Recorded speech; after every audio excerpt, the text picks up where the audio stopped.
So I want to welcome everyone here today on behalf of the Foundation for Middle East Peace. It's my pleasure to host this event here at the beautiful auspices of the Middle East Institute. And we thank them, as always, for their partnership and support. I see so many friends in the room. Thank you all for coming. This is going to be a really good event. We have Danny Seidemann here today, and anyone who's seen Danny before knows that what you have in store is an extremely insightful, comprehensive, entertaining, I dare say, not necessarily optimistic, but very, very realistic assessment of what's going on, and unparalleled. And I think it'll be great. Danny Seidemann, as most of you know, some of us call him Mr. Jerusalem. He runs an organization called Terrestrial Jerusalem. He's been working on Jerusalem issues for 30-some years now, and he and I have been colleagues working together for nearly that long. So Danny's going to start us off and give us the tour d'horizon about what's happening, what's important, and what we should be thinking and doing about it. Afterwards, we are privileged to have with us on this panel my former colleague and dear friend Ori Nir from Americans for Peace Now, and my dear friend and one of my mentors, Jim Zogby from the Arab American Institute. And they are each going to be respondents, responding with their own thoughts to what Danny is laying out for us. And then, with what time is left, we'll open this to a broader discussion so you can ask your questions. So with that, I'm going to hand it off to Danny.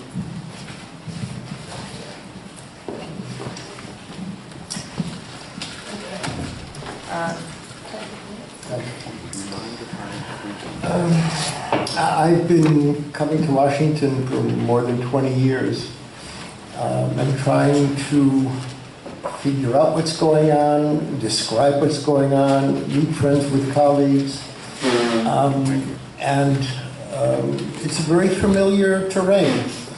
I think this visit is actually quite different because from all different kinds of perspective, we're, I believe, in uncharted waters. I have been witnessing up close from Jerusalem events unfolding in a certain dynamic in ways that we haven't witnessed before. For years I've been confident that we know what potential trouble is coming down the pike and what potential opportunities there are. I'm not sure that that's the case anymore.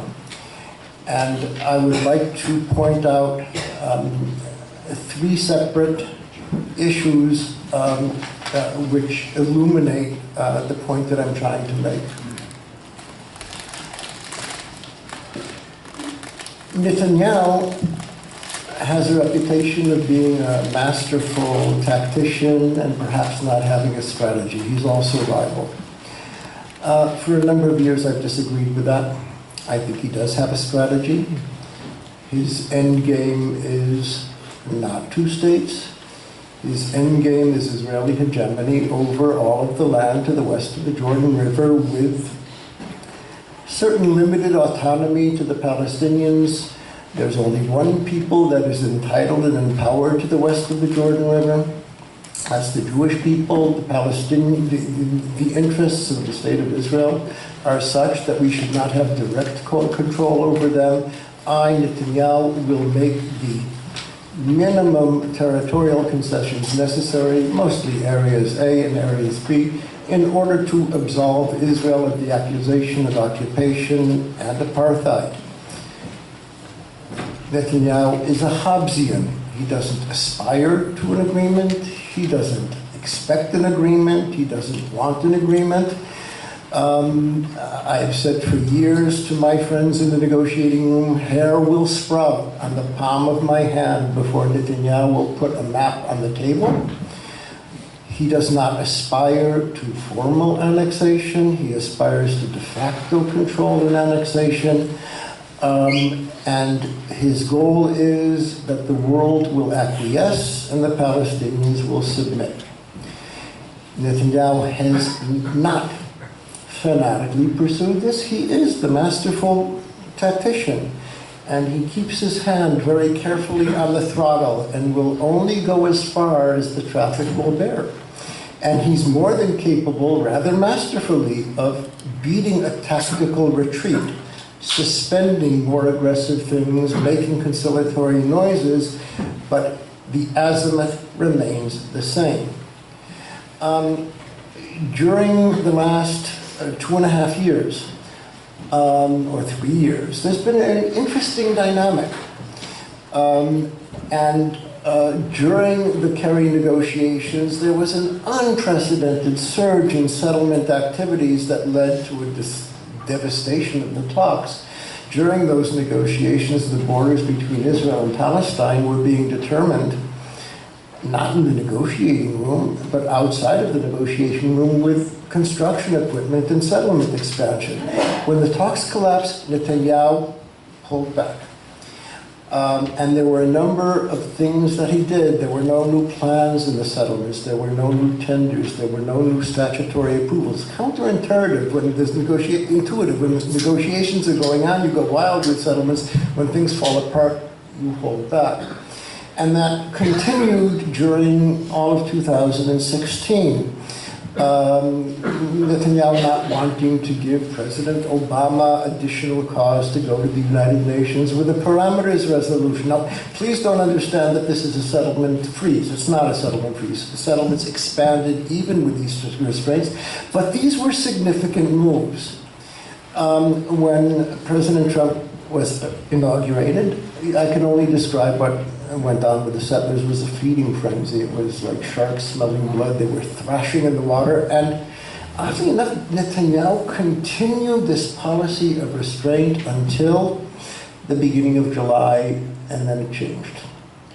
And then the settlement floodgates opened, and unprecedented numbers of settlements within short periods of time, some of them game changers. We distinguish between large settlement neighborhoods alongside of Palestinian neighborhoods and settlement enclaves, which are planted ideologically inside existing Palestinian neighborhoods. Sheikh Jarrah, through a series of plans approved over 48 hours, is being transformed from an enclave into an extension geographically and demographically of sovereign Israel.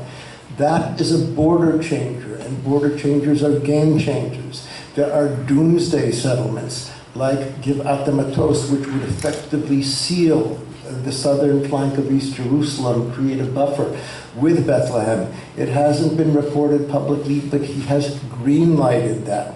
But it's not only the settlement expansion. It's massive infrastructures where major highways are seamlessly integrating the settlements into Israel proper. It's now possible, as of September of this year, to go from Tel Aviv to the Etzion block without a traffic light. I wish I could do that to my home in Jerusalem. Not possible. The segregated road that runs through E1 is being opened. You have 3 legislative initiatives taking place simultaneously, creating the necessity of a supermajority in order to arrive at a political agreement on Jerusalem. In 1967, Israel annexed East Jerusalem by administrative fiat. Wasn't brought to the Knesset. With this legislation, in order to have any territorial component to an agreement in Jerusalem, you will need to have 80 out of 120 members of Knesset and a 51% majority of the population in a referendum. The significance of this is there could be a 70% support in a referendum for a political agreement in the future, and it won't pass unless you get a 2/3 majority of the Knesset. The current small majority is going to be dictating to future generations and majorities what Israel's power to make peace. The other two are to redraw the boundaries of Jerusalem, erasing the Green Line by incorporating 1920 settlements inside the city, in the settlement areas to the north, south, and east of the city, incorporating them into the Jerusalem municipality and creating an artificial majority, basically erasing the Green Line and the distinction between Israel, East Jerusalem, and occupied East Jerusalem, and occupied West Bank. Obversely, 120,000 Palestinians are living in areas like Kafr Aqab near Ramallah and the Shuafat refugee camp on the eastern flank. Will be cut out of Jerusalem. There'll be independent municipalities. Independent municipalities comprised completely of people with no citizenship, no political rights, no right to vote, no connection to central government, no resources, no sources of employment, no tax base. I usually bristle at superficial comparisons between the apartheid regime and Israel.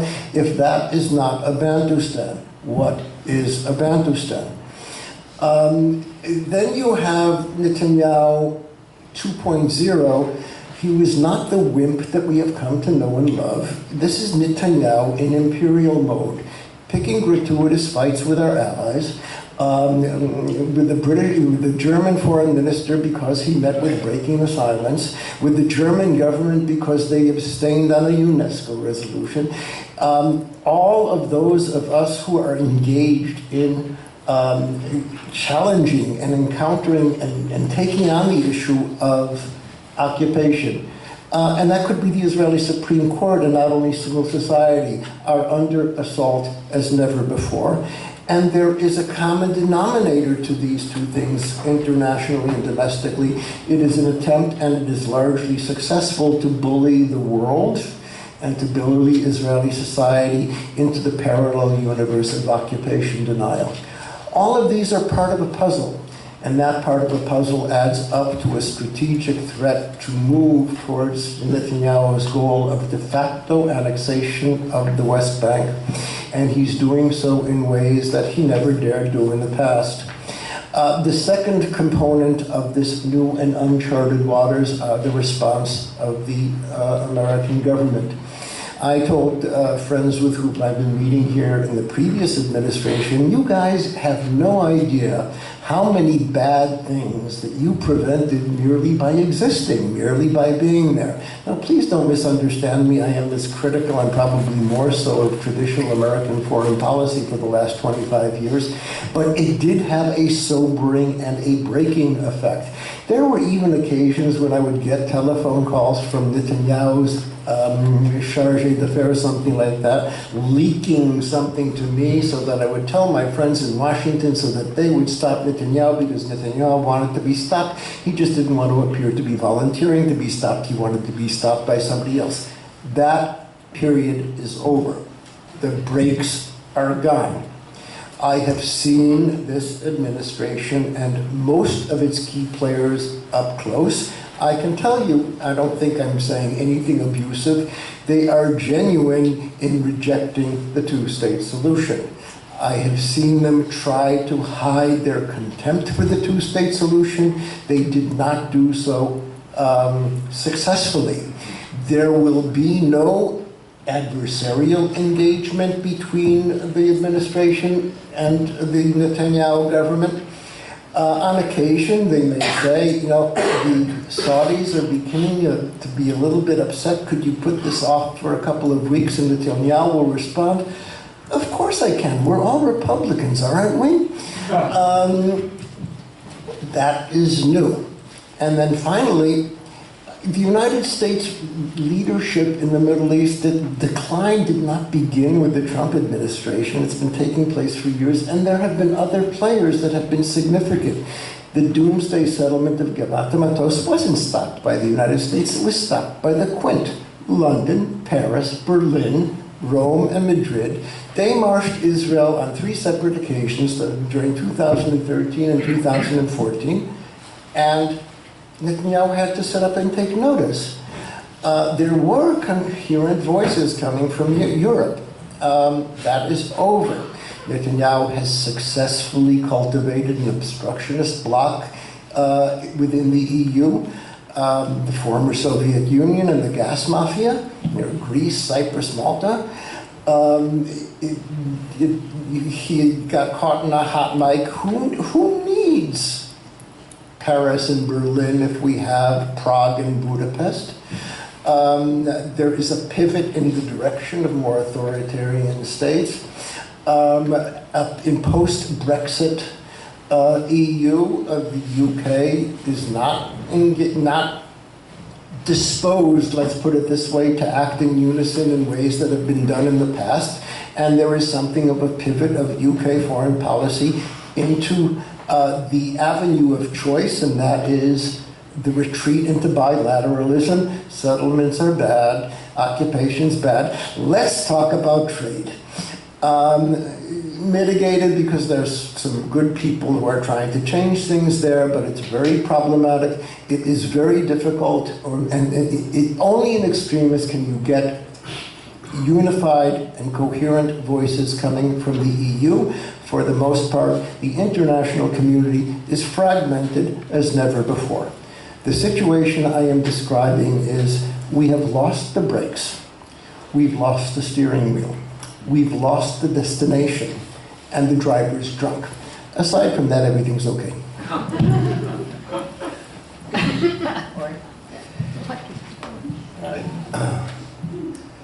Thank you, Danny.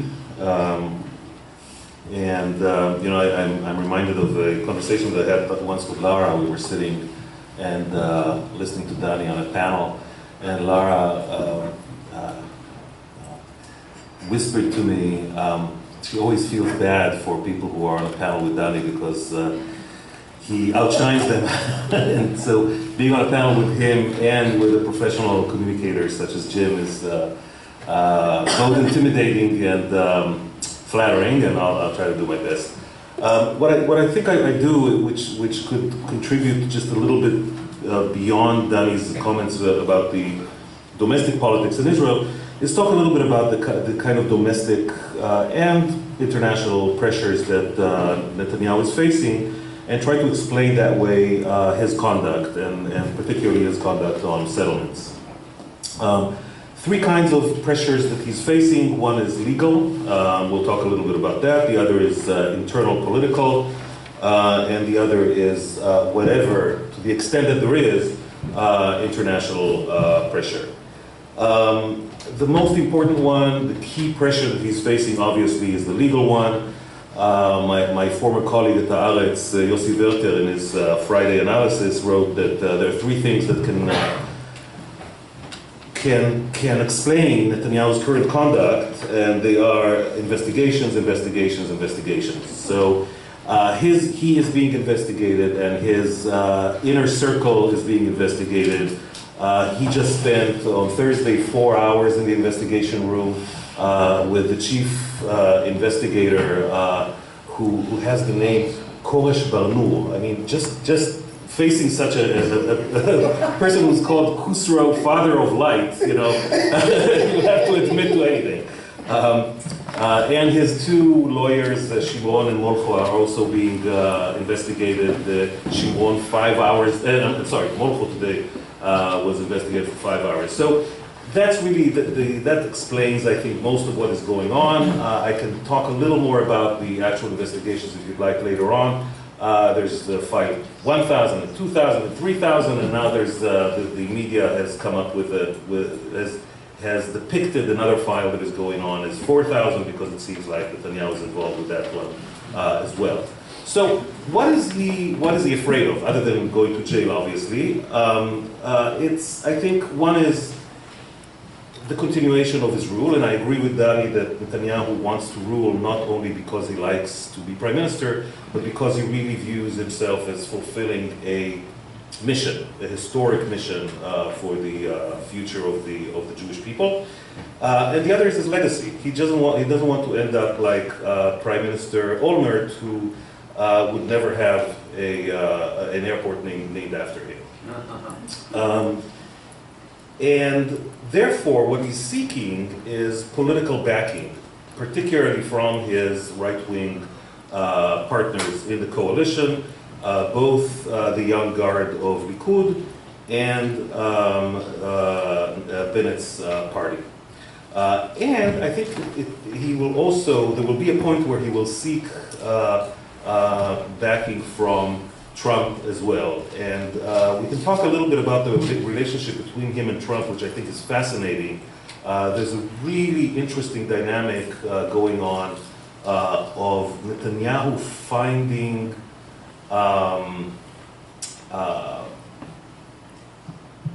feeling, how would I put it, validated by Trump's conduct. His style and the style of others in his party feeling validated by what they see on the other side of the Atlantic. We can talk about that as well. So how does he try to achieve, to gain that kind of backing from his allies, from his political allies? One is in the field of legislation. There is now an initiative to legislate what is termed as the French law. There's a law that would emulate the French law of of giving immunity to a serving prime minister, so he doesn't have to face criminal investigations. He said, Netanyahu, that he's not interested in it, but he has changed his mind on many things, and he may come to a situation where he will. But he also is looking for more political, public backing from his allies politically, in case he does something that others have never done before, which is to break the Israeli tradition of a prime minister resigning once he's facing an indictment. If he decides to do that, he will need quite a bit of backing. So in order to get that kind of backing from his political allies, he's seeking a populist, or he's pursuing a populist policy, both in terms of settlement construction and in terms of backing anti-democratic bills that are now really sweeping the Knesset. There's so many of them on the Knesset's docket. And as I alluded before, another thing that is really aiding Netanyahu in this, and I think we'll see more of that, is the association with Trump, and particularly the association, the perceived association in people's mind. Donald Trump is very popular in Israel. I can talk about why that is if you'd like, but I think that it's very important for Netanyahu to be perceived as having very close relations with Trump, both in order to bolster the support in the political system and in order to have broader public support. Again, in case he needs to face an indictment and be what Israelis refer to etrogized. We just had I'll try to explain it. The holiday of Sukkot, you know about the etrog, the citron in Sukkot. The citron is very, very sensitive and very delicate, and you have to handle it very, very kind of gently.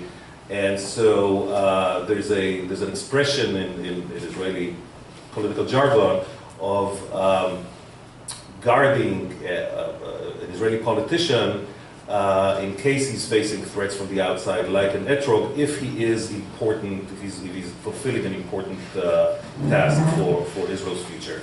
So what he will seek to do, I think, is, again, once he faces, if he faces, and it seems more and more likely that he will, an indictment, to be etrogized both by the political system and by the public.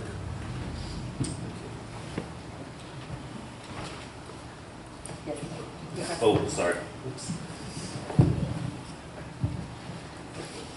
Thank you, Laura, for inviting me, and Danny and Ori.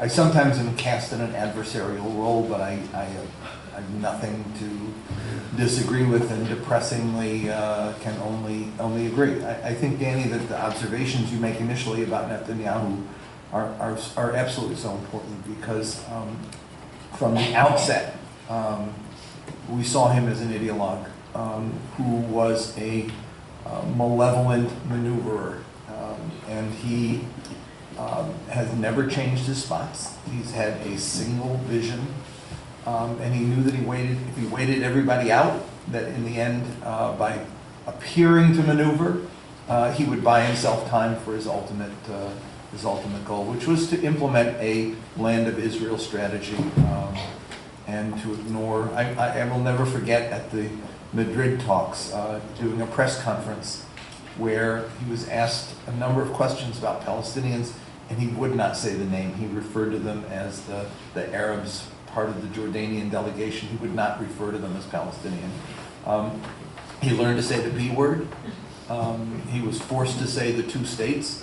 He said two states at a point in time where it was safe to do so, precisely because it was no longer possible to achieve.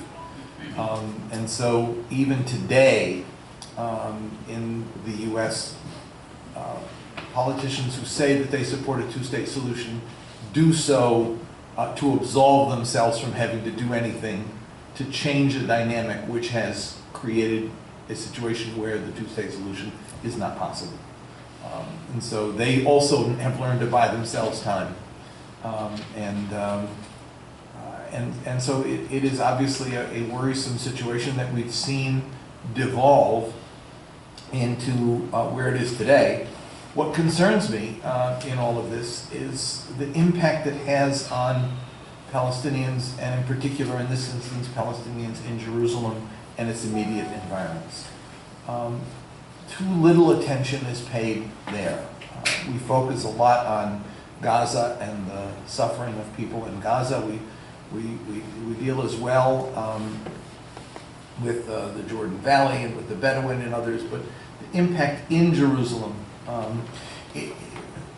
I remember back when I was going very frequently in the early 90s, right after Oslo, and working with Faisal Husseini in Jerusalem, and the Israelis almost immediately thereafter insisted that there be no political meetings with Palestinians in Jerusalem.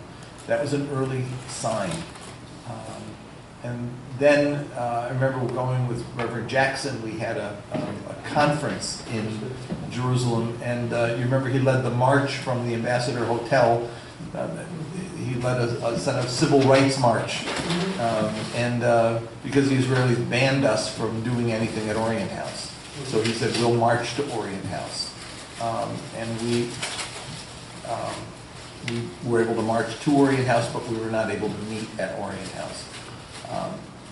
The obvious signs were there that Jerusalem was being cut off. And when the closure was complete, what you had then was a captive people, and I think you accurately described them as such. It is apartheid, not only for those who will be left out of the municipality, but those included in what is going to be defined as the municipality of Jerusalem. There are marriage laws. They cannot, if you're a Jerusalemite and you marry someone outside, you can't bring your spouse in. If you leave to find work for a period of time, you lose your residency and your right to return. Faisal was the one who taught me that Jerusalem was the Metropolitan, to see it as that. Too much focus on the spiritual Jerusalem. You're correct to focus on the terrestrial Jerusalem. It plays the role that Washington, D.C. plays for Northern Virginia and Southern Maryland. It plays the role that New York City plays for Long Island and Westchester County and Northern New Jersey, and we could go on. It was the place where people came to work. It was the place where people went to hospitals, where they got social services, where they got education. All of the functions that a city played, Jerusalem played. Whether it was the formal capital or not, it was the metropole. It was the center of their life.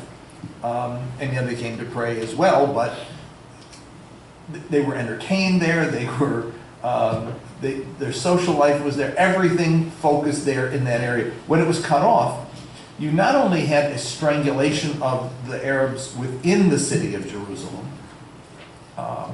many of whom lost work, many of whom lost opportunities to prosper, because without thousands of people coming in, businesses were shuttered. People lost their opportunity to function. But you also had the situation where outside of Jerusalem, there was a suffering as well. Think of Northern Virginia when Washington would be cut off. What would happen? Where would people go? What would they do? And so you had this abnormal, and in some instances almost absurd, overdevelopment in Ramallah, where because of the Israeli pattern of abuse, seizing the land around but leaving the village to function, that the story of Nazareth, for example, where we have landless peasants living in Nazareth. They lost all of their land around, but they were able to build up within. Ramallah went through the same experience. Property values went through the roof. People couldn't afford to live there. And yet, development continued. Development of offices, all of the functions that had once been performed in Jerusalem now had to move elsewhere. And congestion, as well as making life difficult for the children of the children who were those who were property owners or business owners in Ramallah after the occupation began. And it happened in Bethlehem as well. Bethlehem's situation was even worse because Bethlehem also lost its land. Bethlehem also had overdevelopment that it could ill afford. But it was, because of its small size, was strangled in I think, an especially harsh way. I mean, to be able to stand in Bethlehem and see Jerusalem as you once were able to, and not be able to go there, and now to have these, what they call settlements or neighborhoods that are actually cities, physically blocking, built on Bethlehem land, not Jerusalem land, but that's another story, has created enormous hardships. And so I think that the only thing I'd want to add, Danny and Ori, is that I remember one night in the Ambassador Hotel speaking with the night clerk, who was had a PhD in psychology and had been a psychologist, and lost his ability to work when the hospitals were laying off people because they had lost their ability to bring people in. But he said, my work's needed now more than ever. And he said, I need to see someone too. He said, I can't pursue my life's career, and yet I'm seeing all around me signs of deterioration in the psychological well-being of people, young people unable to find work, but not willing to leave, not wanting to leave Jerusalem, parents seeing their futures and the future of their children gone, but also not willing to leave. He said, we feel trapped, and we find no exit. And he said there's a depression has become the norm in the city. And when violence then ensues, and we see 13 and 14-year-old kids literally committing suicide, is what they're doing, and fail to see that as the warning sign of a deterioration taking place in the entire culture.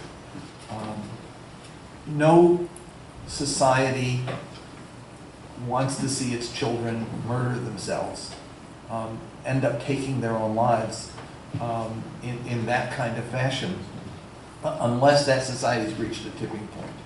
And I think that that's where we are, and it's quite distressing. And so I just simply add to what you say, attention must be paid to these people, to the Palestinian people, both inside but also in the area outside of Jerusalem, for the impact this all has had on them.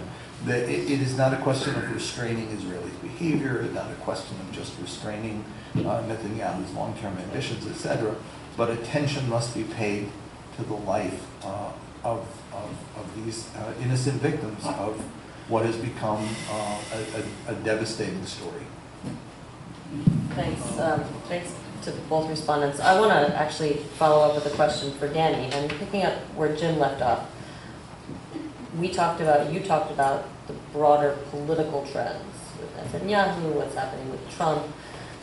Can you address a little bit what's happening on the ground, where there's been a simmering and at times boiling crisis in East Jerusalem, full-out Intifada-type crisis, what we saw with the Al-Aqsa events, and also, and this is a slightly different point, the question of on the ground, the changes, you often in meetings talk about this question, is it still there? I've taken Danny to meetings for years. And one of the arguments, one of the comments he always makes, that question that people in every administration ask, is the two-state solution still possible in Jerusalem? So if you can touch on that question, but first following up on what Jim was saying, the situation on the ground and the people. Small questions. About 2 weeks ago, our security forces went into Issawiya. There have been a lot of clashes in Issawiya. on the slopes of the Mount of Olives, facing the desert. And there were 51 arrests. It was barely reported in Israel. I think it appeared a few days later in the Haaretz. The arrests were 13, 14, 15-year-old kids. Since July of 2014, we have arrested more than 10% of all of the Palestinian boys between the ages of 12 and 18. That is a staggering number. And the question arises, what possesses kids to go out day after day, week after week, and clash with the police? And I know the families, they're not criminal types. There have been 3 Israeli responses to this.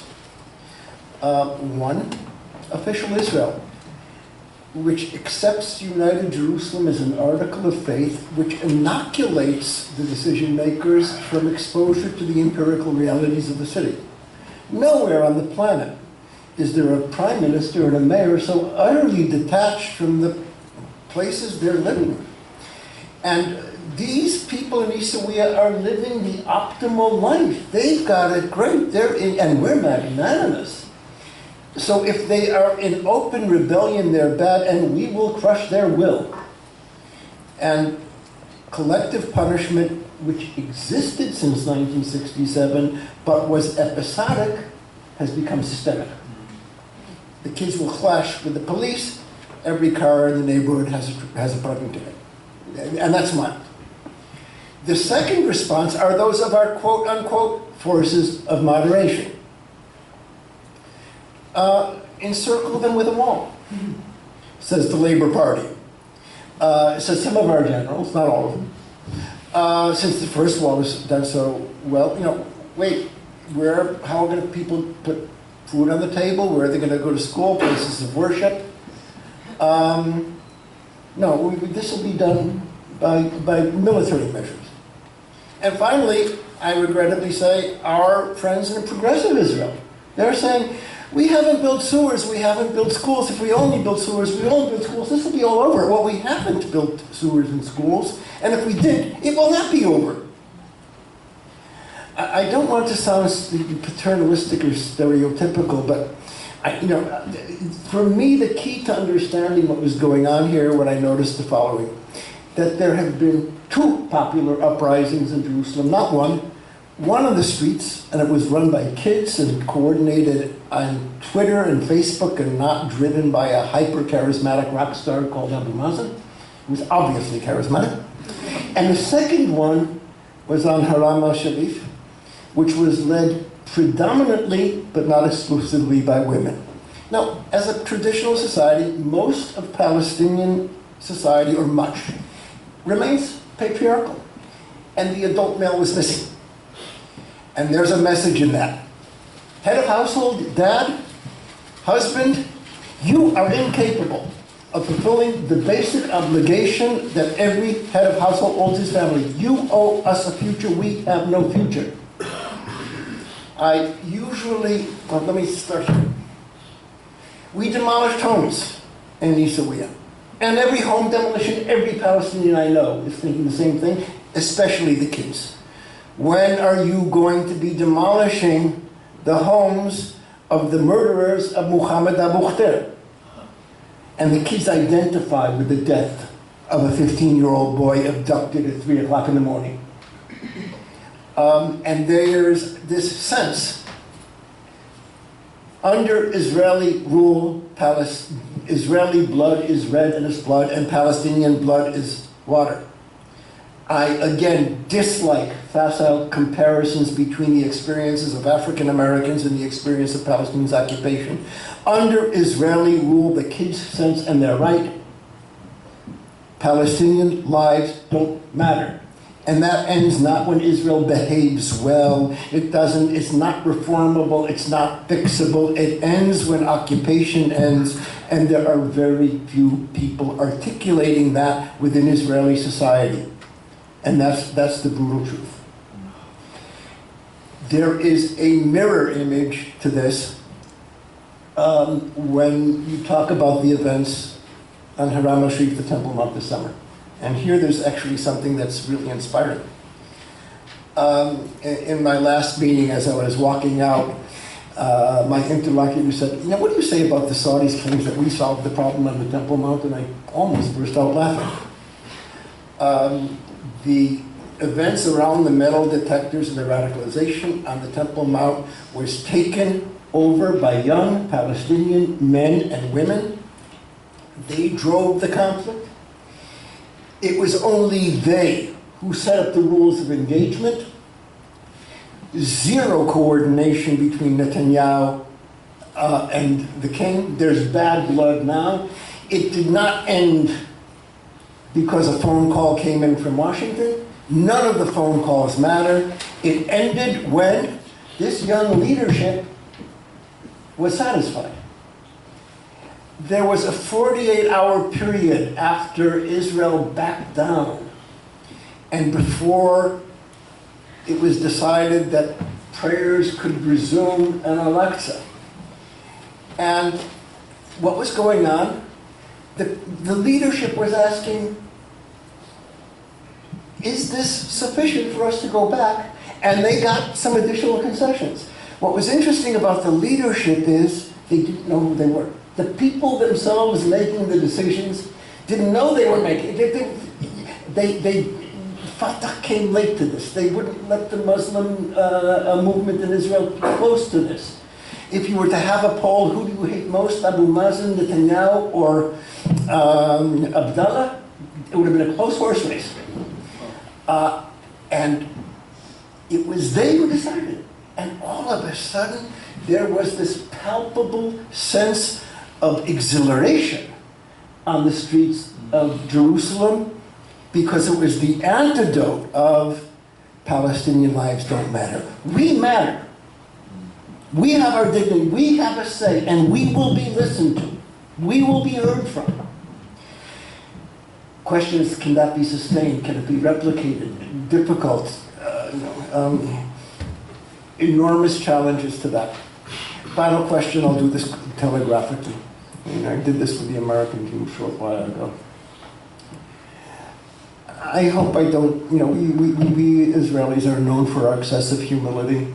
I have to be cautious about this.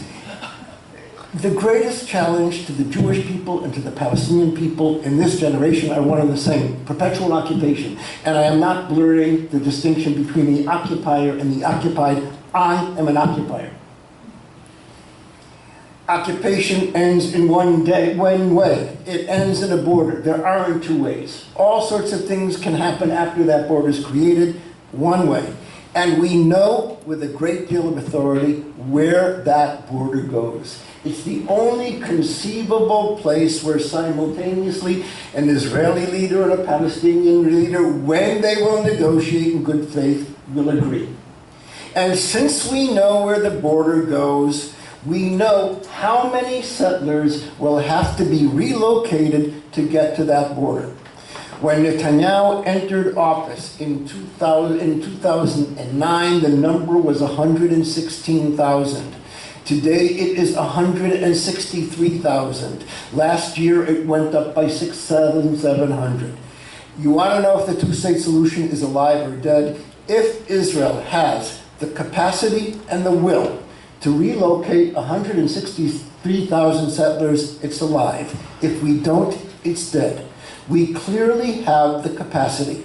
We absorbed more than 1 million immigrants from the former Soviet Union in a short period of time. We do not have the capacity of relocating one settler, and we are seeing a situation for those who proposed that turned into criminals, pursued. Netanyahu is successfully showing the world occupation is not dangerous. Occupation is not the peril that it is to Israeli society. This is not a question as to whether Israel will be a decent society or not. It clearly won't be a decent society as long as occupation exists. This is whether Israel will be or not. Israel, over time, cannot survive as a perpetually occupying power. What is at stake here? Will Israel be another brief episode in Jewish independence as the First and Second Temple periods were, or will we be a seminal change in the course of Jewish history in which, by exercising the right of self-determination, we will find our rightful place among the family of nations? That is only possible if the Palestinian people have the same right of self-determination to shape and pursue their lives, and that's being jeopardized.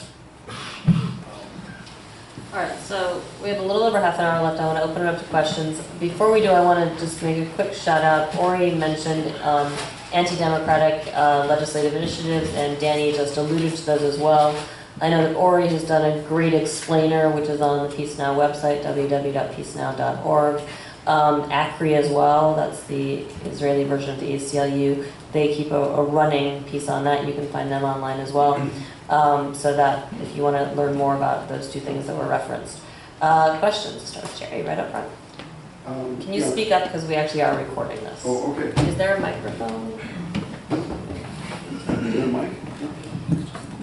What do we? Yeah, let's liberate one of the mics. Okay. Jerome Siegel, Jewish Peace Lobby. My question has to do with the United States and American policy. So it's two parts. One is the United States still relevant to ending the conflict? And secondly, if you think it is, what policies would you have the American government pursuing? Great question, thank you. And we don't seem to have a free mic, so maybe if you do have questions, well, I'll point at you and you can wander up and say it into the mic. And anyone can respond. One of the people that I respect most in this town, Khalil Gindi from Brookings, said to me after the collapse of the Terry talks, when they were trying to restart American negotiations, that another round of Kerry negotiations would be like getting a floppy disk with Windows 95, and no matter how many times you poke it into the USB port of your laptop, it's not going to boot the damn thing. The period of American ownership of this conflict is over. It was over before Trump. Trump was the death certificate. Having said that, there is no replacement for American leadership. There's no magic bullet. The old order is dead, and the new order is not yet in place, and it's in place dysfunctionally because of the election results here. What we are seeing is the emergence of all sorts of other factors that are going to play in, and there's going to be an alloy. First of all, I think we need a paradigm shift. The notion that this is going to be an American brokered deal between willing Israelis and willing Palestinians, I think is incorrect. There's going to be levels of soft coercion necessary along the lines of the Balkans, where basically a semi-imposed settlement masqueraded as a negotiated settlement. It will be much more bipolar. It will much more multipolar. The role of Europe is much more important, and I think Europe itself is unaware of the leverage that it has. Not a replacement for the United States, but extremely consequential.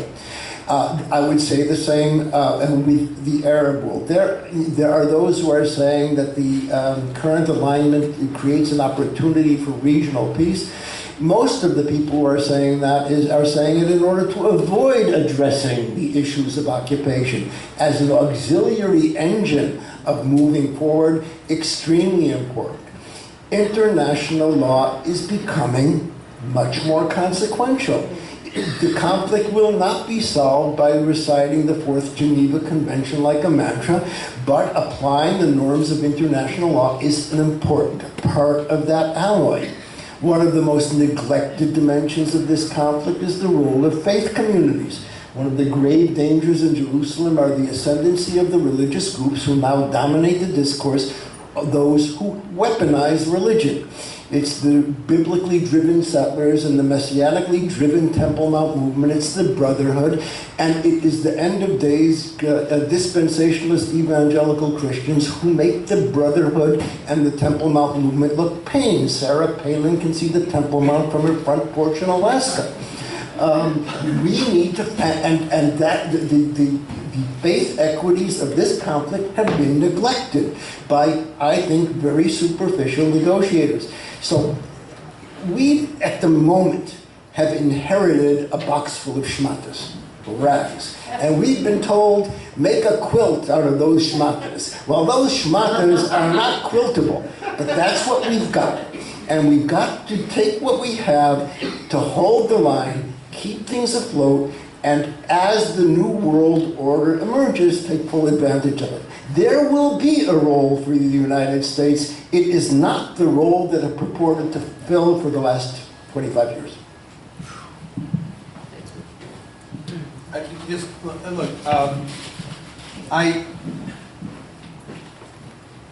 I do not see, the U.S. abandoned its role shortly after it started to play its role.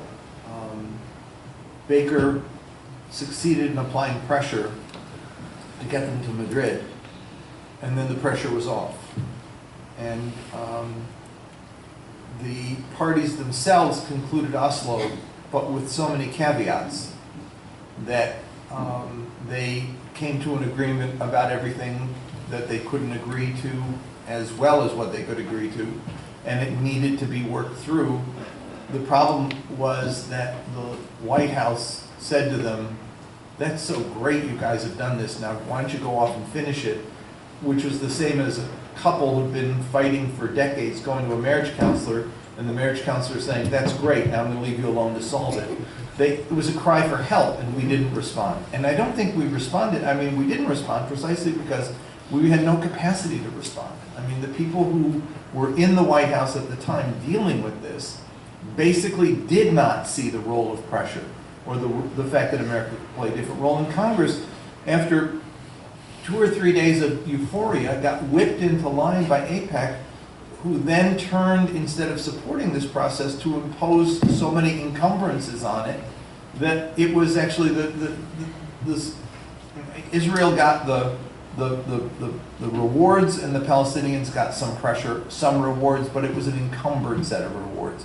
And so I frankly don't see from the beginning that we were able to play a role. And today, I mean, I view with an absolute grain of salt what what is coming from the negotiating team in the White House. In part because I don't think that they're capable of it, but also because I'm watching Congress, as Laura well knows, which holds every administration with a very short leash. And I just don't see Congress and state governments and their anti-BDS legislation, etc. I mean, the politics of America simply are not going to allow us to play a constructive role at all. I think we just take it off the table.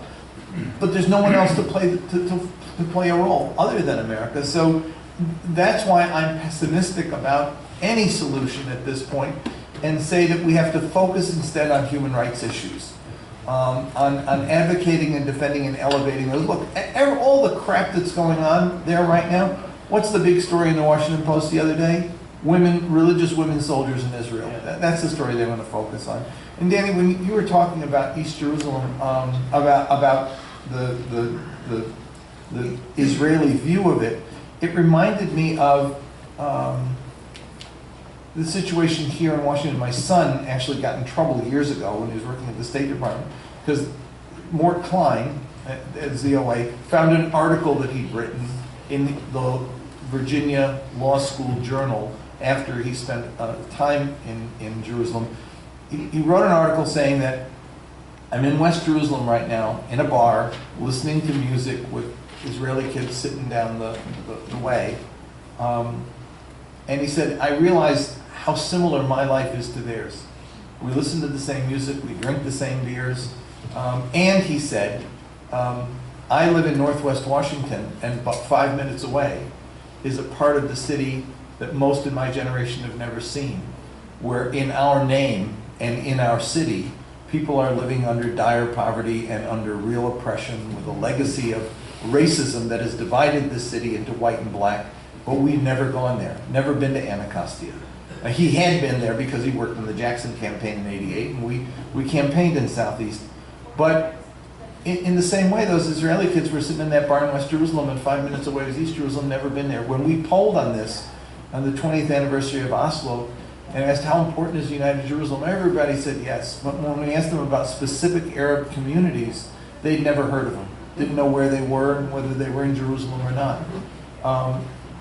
Today, we polled just recently and asked Palestinians whether or not they or members of their immediate family have been victims of violence by soldiers, military soldiers, and a second question by settlers. By a margin of 2-to-1, Palestinians in Jerusalem were more victimized by violence from the military, they said, had more people than Gaza, and settlers by 2-to-1 East Jerusalem over people in the rest of the West Bank. And yet, not a clue. You wouldn't get it from reading the American press or watching American television. So there's no sense of urgency, but you also don't get it in Israel. And so it's a sort of a, they see in their mind the city, right? They can probably draw it in school where the municipal borders are, but haven't got a clue what happens on that side of it, and there's no real people there. And so elevating the humanity of that people, sort of forcing it to the forefront, so that you got to face those 13, 14-year-old kids not with them holding stones, but as real children with real lives, to me seems where we have to take this story right now. And I almost can't worry about outcomes. I have to worry about where are we right now, and what do we need to do right now if we're ever going to change outcomes, and that is elevate the humanity of the Palestinians who are missing from this entire discussion here in the U.S. Yeah, Ori, can you talk a little bit about what can be asked of the Trump administration? You can talk about whatever you want, but also I know that APN has some asks and other groups, and sort of talk about the logic behind that. You know, Jim talked about a grain of salt, taking anything that will come from his administration with a grain of salt. I would go much further, and I would say I'm really concerned about what is going to come. When people are talking about the Trump administration coming out with a peace plan sometime in January, and I'm just in trepidation of what's going to be in it. You know, in March of 2016, Hillary Clinton was in the emails that were leaked was quoted as saying that a Potemkin peace process is better than no peace process. Now, a Potemkin peace process under President Obama at least would have had a political horizon. It would have talked about the two-state solution. A Potemkin peace process under Trump would not even have that, at least according to what we know so far. They're not saying two states, not only publicly. This is an administration that would not even say two states in the negotiating room with the Palestinians and I assume with the Israelis as well. So if you don't have a commitment to a two-state solution, certainly not to 67 lines as a start, and all the other requirements that we've had now for so many years that served as the basis for negotiations, to withdraw so far from what was the vision of Israeli-Palestinian peace and have a full peace plan under Trump that does not even include that would be a major blow to efforts to resolve the Israeli-Palestinian conflict. We just launched a campaign. It's a kind of a buzz campaign, which we called Say Two States, where we demand of the Trump administration to at least say the word, if not actually commit to it. And we're still waiting. Yeah, don't.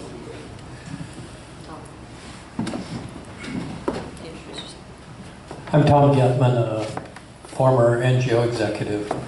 Danny, you said a month ago that there are a lot of restrictions on UN, NGO, human rights people.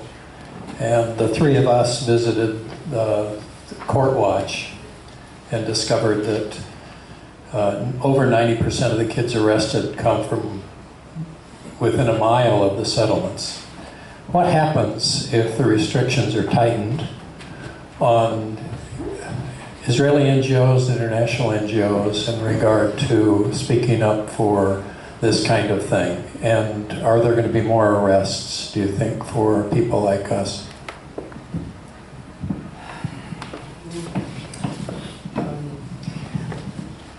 This might be strange, sound strange hearing it in this town, but I look at the political climate in the United States with a bit of envy. Because there are millions of Americans in different ways who are challenging some of the aberrations of the Trump administration, and there are hundreds of organizations doing it, and there are voices, very potent voices, not only among progressive, but also among conservatives. And what is done by millions in the United States are done by tens and a few hundreds of us and a few organizations in Israel. And we are beleaguered as never before. And we're holding the line, and we have very, very few allies.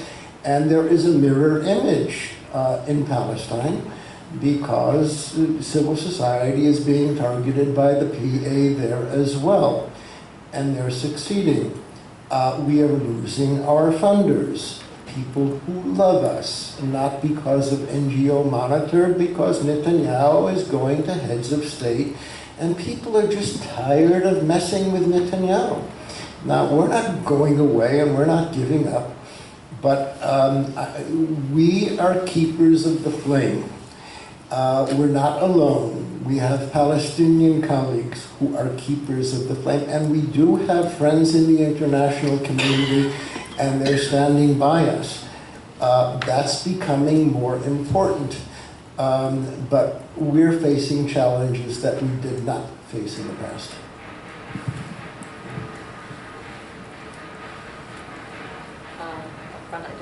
Here, you don't have to come up. We'll repeat your question if you like, or you can come up, either way.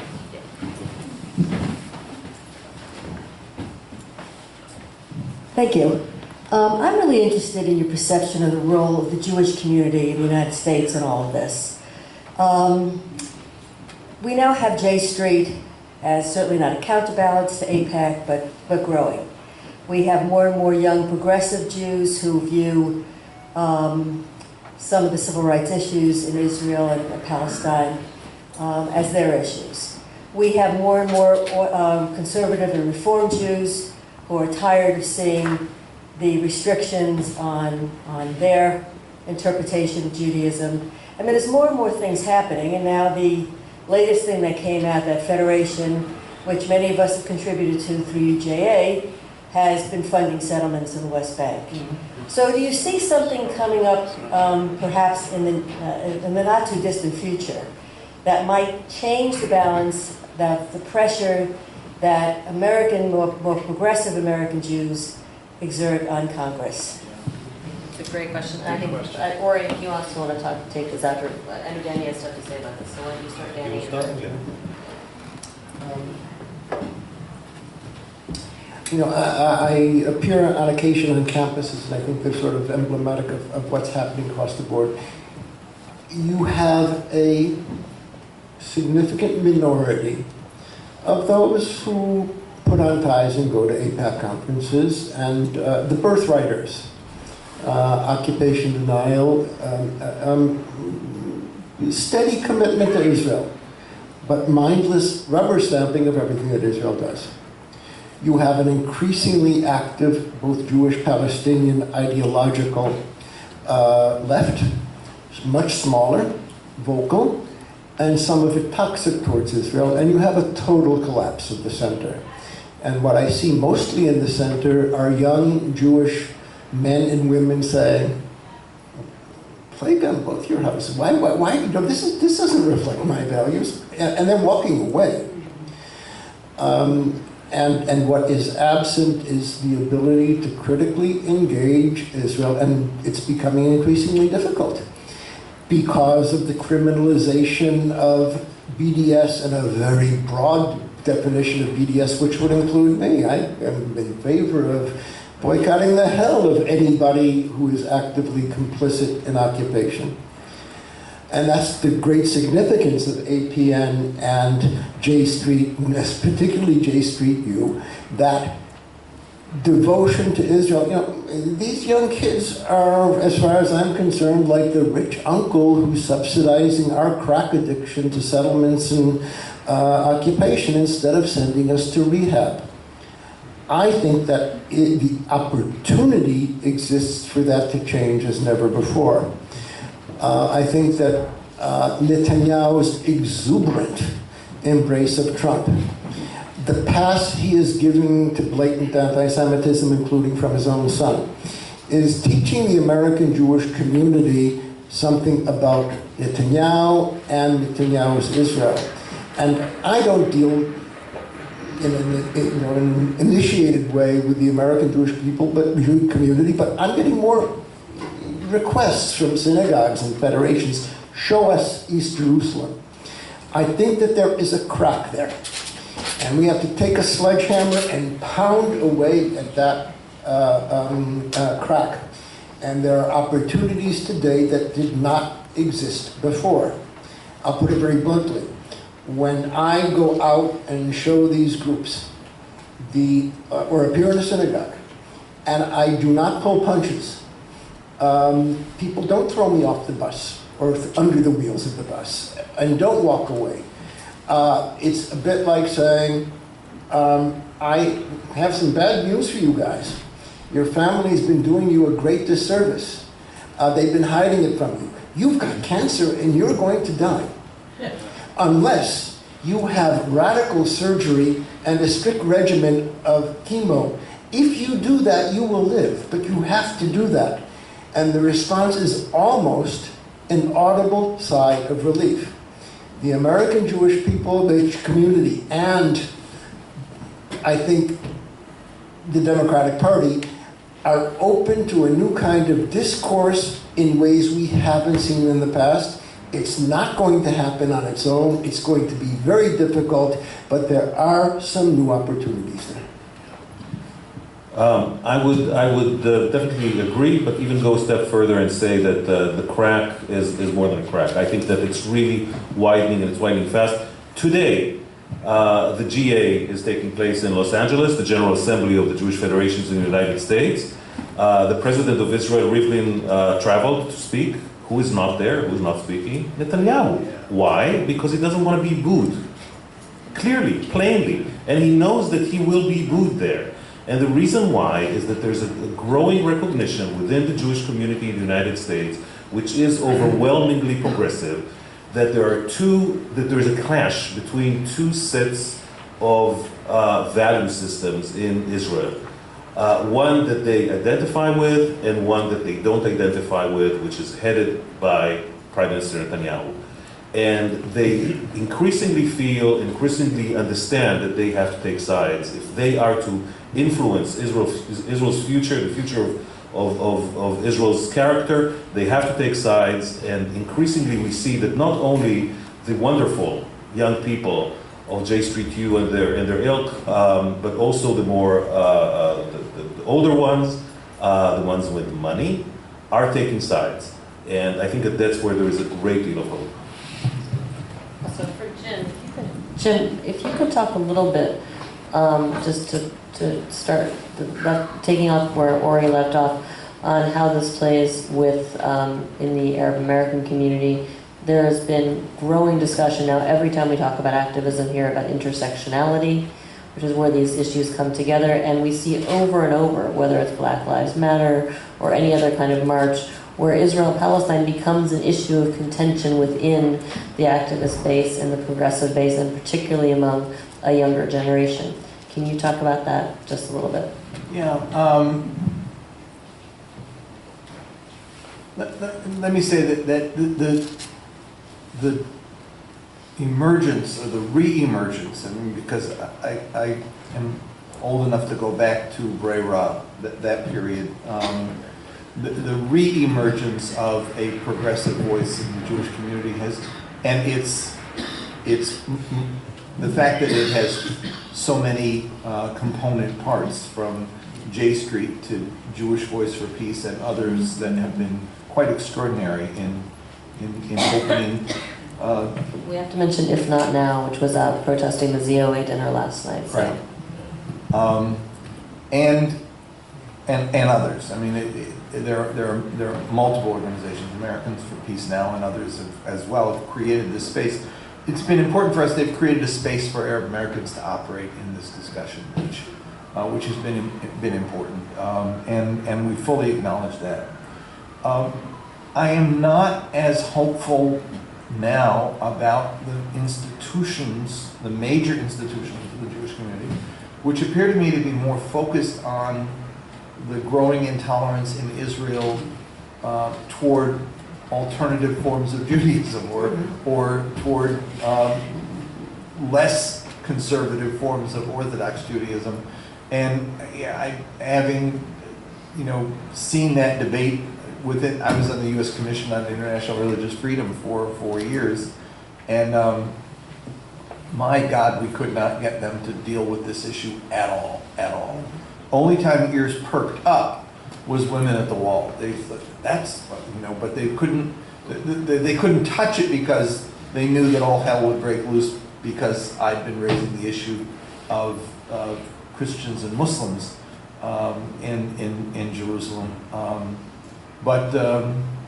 So let me say, without sounding bitter, that I am a little bitter about the fact that becomes oh my God, how awful, when the daily abuses are occurring on the other side that aren't. Having said that,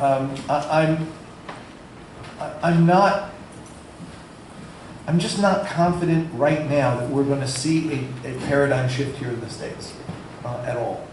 Certainly not in Congress and not on the local level. I mean, there is a shift in the Democratic Party. There is. The language changed. Bernie helped it in our platform debate. I was on the platform drafting committee, despite the fact that people went bonkers that Cornel West and I were on it.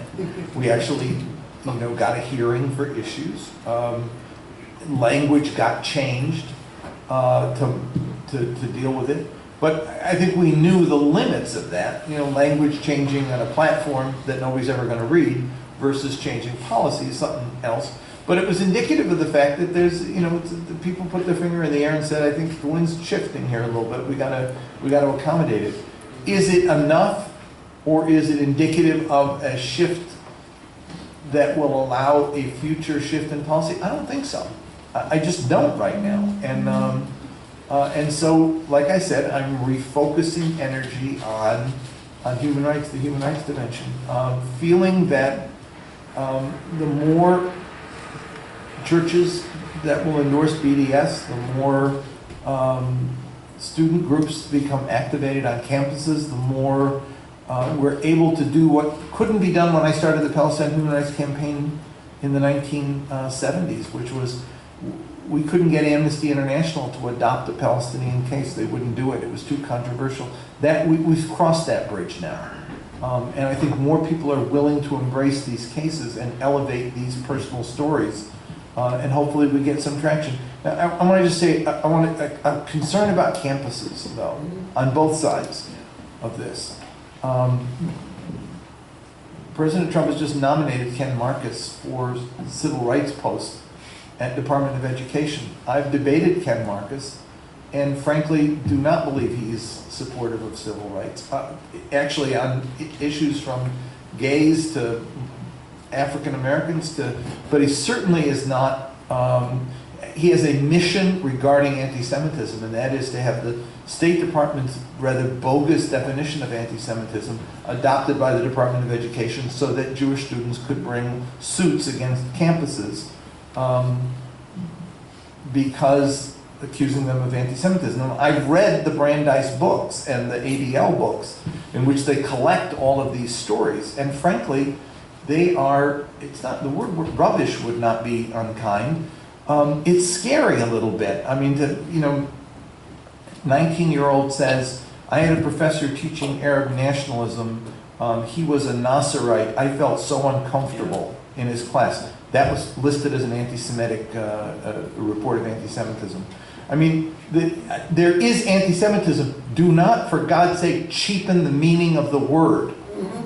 Supporting a Palestinian state or accusing Israel of ethnic cleansing is not anti-Semitism. It's an observation of a reality. And if you cheapen the meaning of anti-Semitism, I think you do grave injustice to those who are real victims of it. But that's happening. On the other side, there is a growing intolerance on the left as well that I find quite worrisome. I don't think you win debates by shouting down opponents.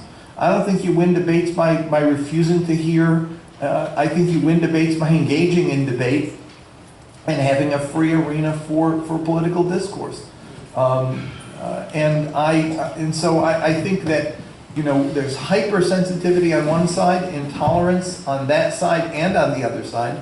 And so some of the gains that are being made on campuses, I think, are being offset by some of these worrisome trends. And the problem is that the university has failed. The university across the board has failed. Instead of helping young people understand the importance of free debate and encouraging free debate and welcoming speakers to engage in free and open discourse, they've taken a side, and all too often the side they've taken is either to shut down debate or to punish those who engage in, for example, vocal dissent.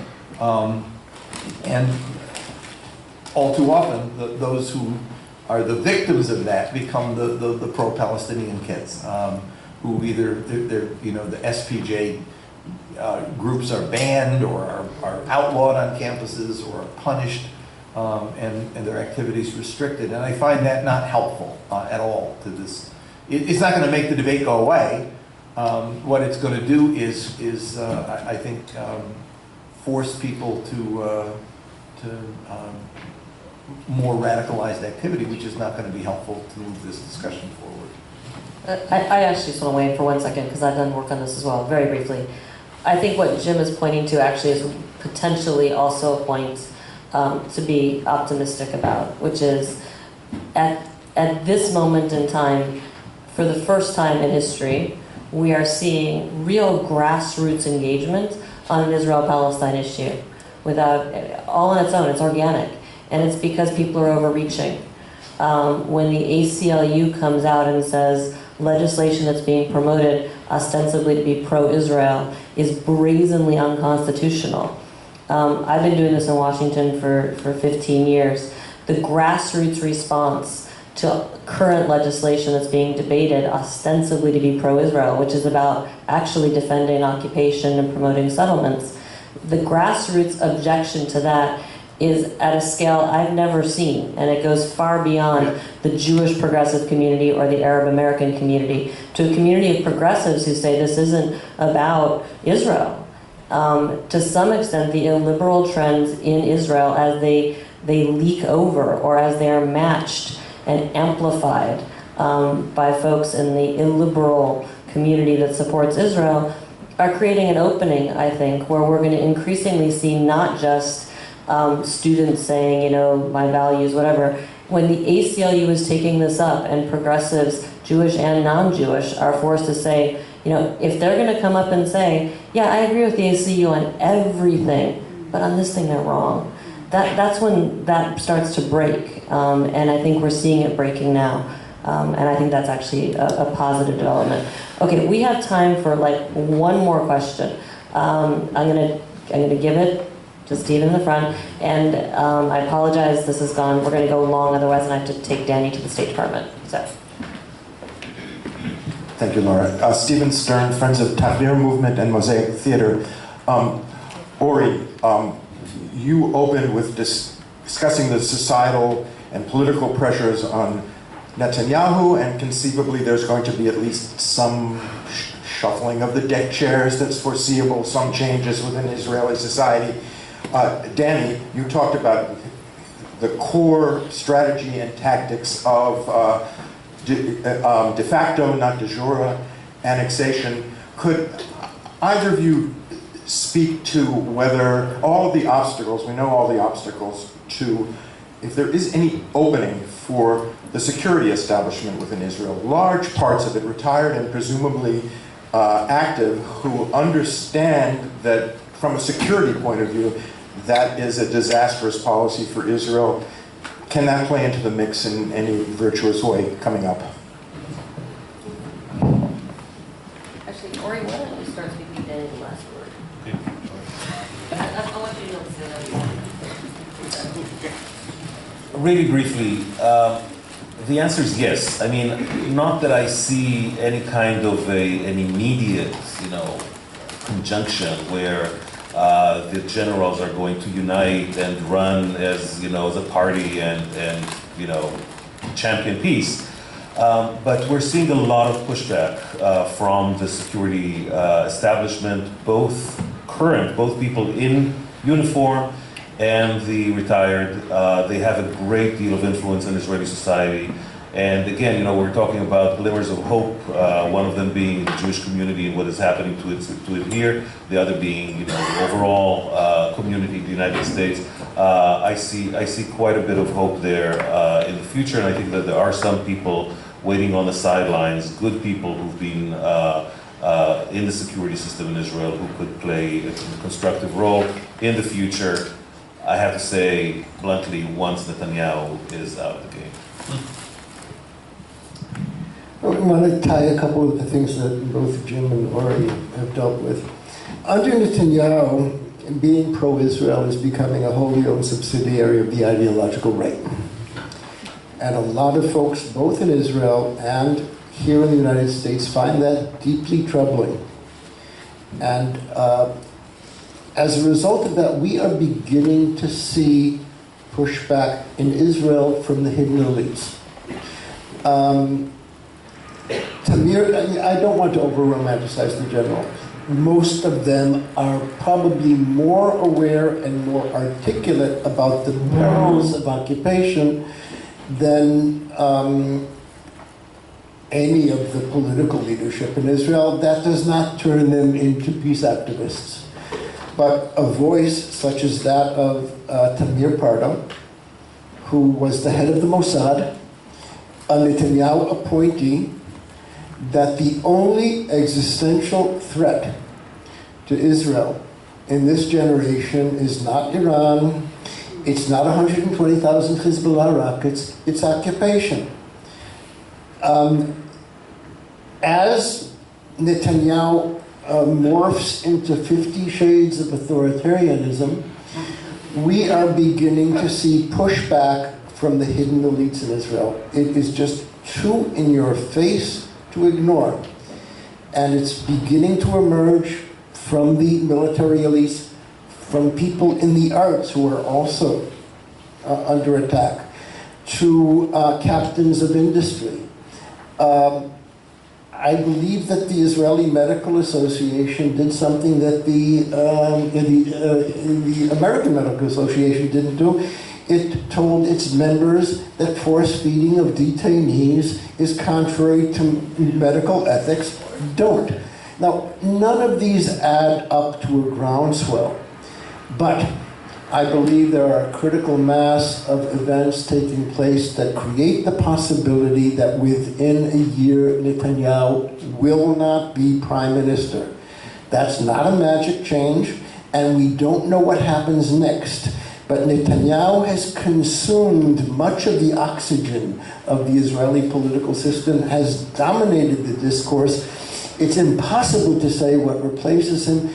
There will be new opportunities. It is not too soon to prepare, inshallah, for the day after Netanyahu.